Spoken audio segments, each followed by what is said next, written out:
Кто снял первые чувашские фильмы, кто написал поэму «Нарспи», какую чувашскую киноактрису знают во всем мире? На эти и другие вопросы искали ответы школьники из Канашского района в Национальной библиотеке Чувашии. Там в год выдающихся земляков для них организовали квест-экскурсию «Чувашия. Книги и люди». В руках ребят маршрутные листы. Каждое помещение Национальной библиотеки стало своеобразной станцией для квеста. Всего школьникам предстоит ответить на 5 вопросов. А если не знаешь ответ, искать его нужно в книгах.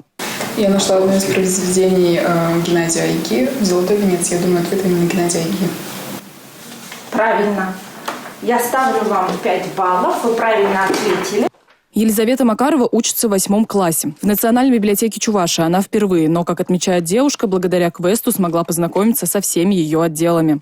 Квест понравился, вопросы были не особо сложные, и про писателей самих мы уже знали. Поэтому без затруднения ответили на вопросы. Нам рассказали про творчество Айги, и нам очень понравилось. Я раньше слышала о нем, мне про него рассказывала мама.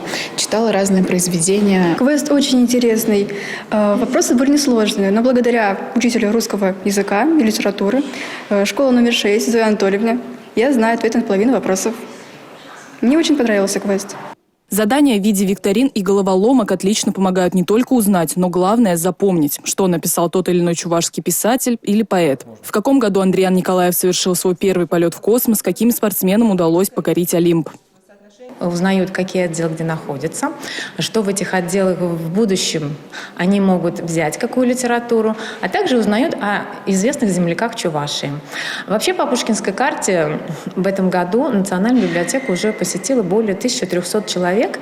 Школьники из районов и городов приезжают на мероприятия по Пушкинской карте в Национальную библиотеку еженедельно, каждый вторник и четверг. Все это благодаря проекту «Один день в столице», который реализуется совместно с Министерством образования и молодежной политики Чувашии. Анна Центоска, Алексей Зотиков, Сергей Емельянов, Республика.